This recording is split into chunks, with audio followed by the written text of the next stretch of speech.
बिस्मिल्लाहिर्रहमानिर्रहीम। तमाम देखने वालों को पाशा टीवी की जानिब से अस्सलाम वालेकुम।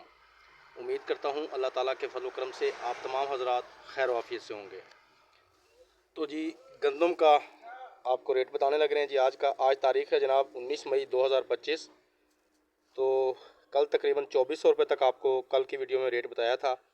आज हमें थोड़ी सी इसमें तेज़ी नज़र आ रही है और जो कणक थोड़ी सी अच्छी है, यानी कि जिसे हम परचून लेवल की गंदम कह सकते हैं, जो लाल रंग की हो, दाना थोड़ा सा मोटा हो, थोड़ी सी साफ़ हो, वो तकरीबन 2450 रुपये पे आज सेल हो रही है। लेकिन आम जो मिल क्वालिटी माल है वो 2400 से लेकर 2450 रुपये तक मिल क्वालिटी माल जो है वो सेल हो रहा है। इसी तरह चावलों के रेट में अभी तक तेज़ी जो है वो माशाल्लाह बरकरार है, जिसकी वजह से जो पुरानी स्टॉक हुई भी मुंजियाँ हैं उनके रेट में भी तेज़ी है।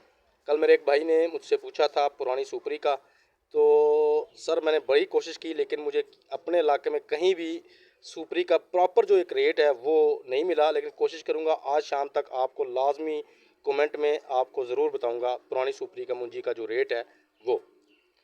तो ये थी जनाब आज की एक छोटी सी अपडेट। उम्मीद करता हूँ वीडियो आपको अच्छी लगेगी। अगर वीडियो अच्छी लगे तो प्लीज़ इसे लाइक कीजिए, शेयर कीजिए और कमेंट्स में अपनी कीमती राय का इजहार ज़रूर कीजिए। उसके अलावा जो मेरे दोस्त मेरे चैनल पाशा टीवी पर अभी नए आए हैं, काइंडली वो इसे सब्सक्राइब कर लें और साथ में लगे बेल आइकॉन को ज़रूर प्रेस करें ताकि हमारी आने वाली हर वीडियो का नोटिफिकेशन जो है वो आप तक बर वक्त पहुँच सके। कल तक के लिए पाशा टीवी को इजाज़त दीजिए। खुदा हाफिज़।